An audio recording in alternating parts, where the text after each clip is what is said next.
On the other hand, if you stuff yourself with healthy meats and other natural food, then you're going to be good for a few days. You're not going to want to binge anymore. You're going to be like, I'm good. It's all good. Because remember, what we're looking for is sustainability. It's better to do a 72-hour fast once a week for 12 weeks than it is to do a 36-day fast once every 3 months.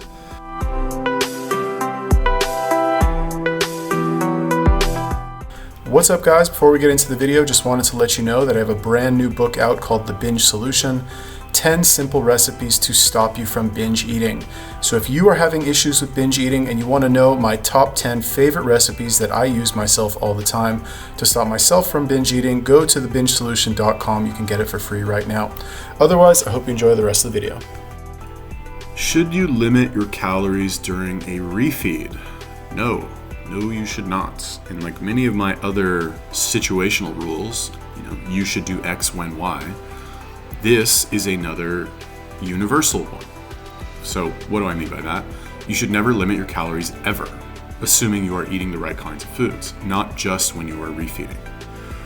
Okay, now I believe that our bodies have a natural mechanism for telling us when to stop eating as long as we are eating foods that we have evolved to eat over the past, 150,000 years. More specifically, as long as we are eating mostly nutrient-dense foods like meat, eggs, chicken, pork, fish, that is even more so the case. Does this change at all when you are a big fat person who's been drinking 2-liter bottles of Dr. Pepper every day for the past 5 years? No. In fact, I would even argue that it's more important for you to stuff yourself during a refeed if you're really fat. Because at the end of the day, we are looking for a sustainable habit, let's call it. This is a lifestyle, right? This is not something that you do once a week for 6 months and then you never do again. It's something that you do regularly. We need sustainability here.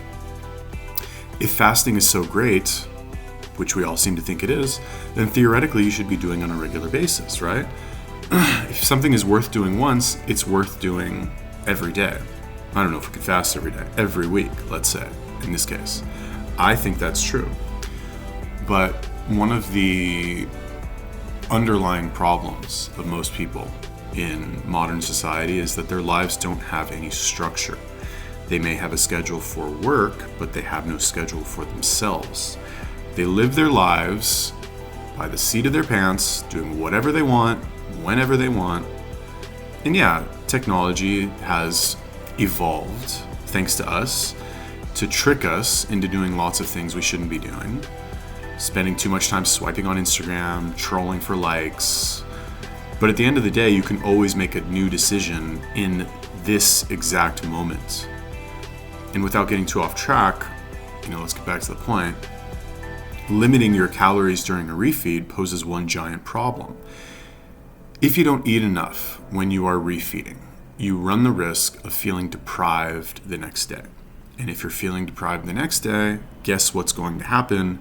You are probably going to overcompensate and eat more than you should.